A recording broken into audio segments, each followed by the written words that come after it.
Hey, what's up everybody? Welcome to another Tutorial Tuesday from Bassin Southwest. I'm Daniel Peacock. We're going to start this episode off by saying thank you to all the men and women who serve our country. Without you and your family's sacrifices, we wouldn't be able to do all the stuff we love back here at home. So thank you for everything that you do. In today's episode, we're going to go over all the basis of how to choose the correct color on a given day to help you catch more fish. Stay tuned.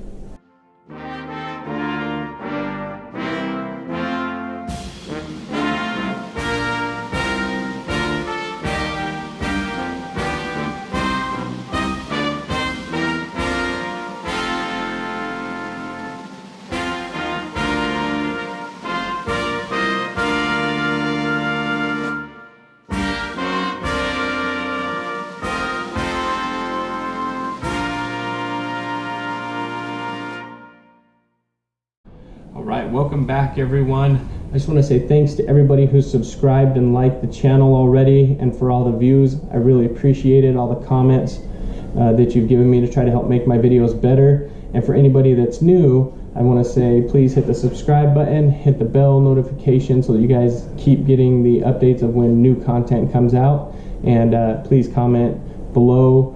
Make sure I'm giving you guys everything you want to see on these videos. Keep the comments coming. I love them. So today we're going to talk picking lure colors depending on certain situations. And the two primary factors I look at are watercolor and what I think the fish are eating. So if the fish are eating shad, I want to throw baits that mimic a shad. If the fish are eating crawdads, I want to mimic baits that look like crawdads.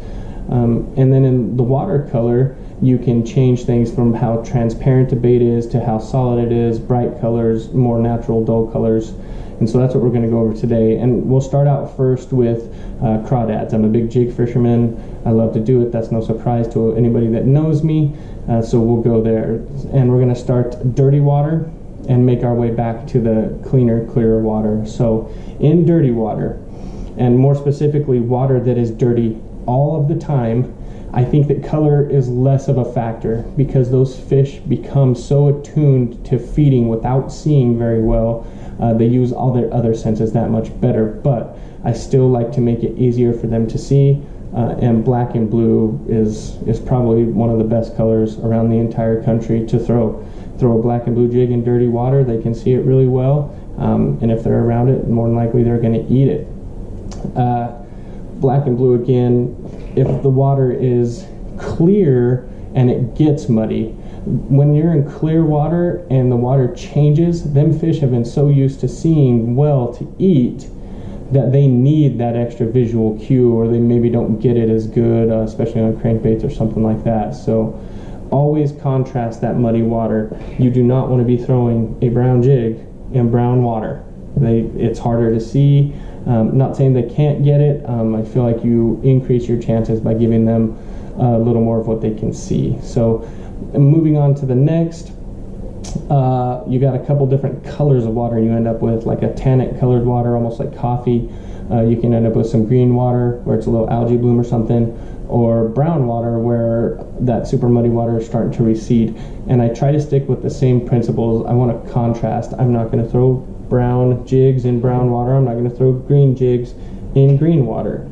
So as I'm trying to imitate that crawdad in green water, I don't think you can really beat brown, green pumpkin, brown and orange, brown and purple. Any of those color combinations will work extremely well in green water because they're still super natural, but also more visible in that green color of water. And likewise with brown. Go right back to green. Again, super natural color. Green not only mimics a crawdad, but a bluegill as well, or any other kind of green sunfish. So if you're in the slightly brown water but still decent visibility, throw a green one. Green with a watermelon candy trailer or a watermelon red.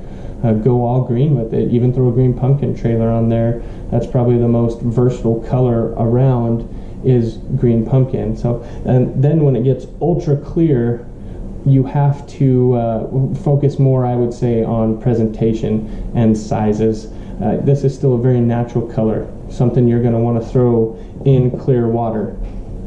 You know, browns, greens, blacks. I try to keep it real simple on the jigs. Another thing you'll notice when it comes to selecting colors. If you go to a lake that is always dirty, you'll notice that the fish are not as colorful. They're just not. So to throw something that is very bright or something is almost unnatural. So if you're having a hard time getting a bite, throw something that's a little dull. That's what they're used to. And likewise in super clear water, then fish get super vibrant. So don't be afraid to throw something that's got, you know, purple flashies and stuff in there to help draw the attention in. So that, you know, covers jigs. If I think they're eating shad now, you know, we're going to switch from crawdads to shad. Here we go, shad color. If we're in, you know, super dirty water, we'll go with dirty water first. That's why I did the last one. Super dirty water. Again, chartreuse, blacks, that kind of thing, but a good color here. A chatterbait that's in the sexy shad color, but with a chartreuse trailer on it or something. Give them something that they can see as it's coming through the muddy water. And then as you get to more clearish brown water, just a nice green swim jig, especially in the spring when they're chasing bluegills around their beds and stuff. That's a deadly color. And then super clear water, again, that's still a good clear water, but this shad color here, if they're chasing shad, is dynamite. It's something that's more clear. So essentially, the darker the water, the more contrast you want to have and the brighter you want to be. And then going back to the clear water, the more natural and transparent you want to be. And then on those other days, you'd be kind of in between. So another key to that is wind. When it's windy outside and anything that'll break up light penetration, go with the more opaque colors, whites, bone whites, things like that, something that they can still kind of see and will still maybe reflect a little bit of light as it's coming through, as those waves are breaking up light penetration, or on cloudy days.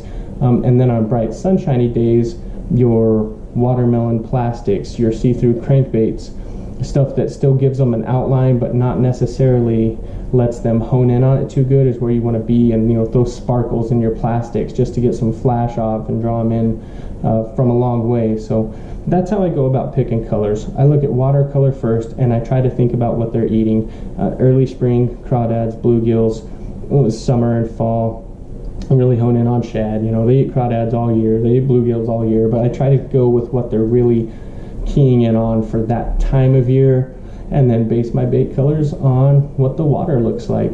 You know, dark colors in the muddy water and transparent natural colors in the clear water. So I hope this helps you guys out. Again, if you have any questions, more specific questions, please comment below so that I can answer them a little better. And we'll see you guys on the next one. Take care. Tight lines.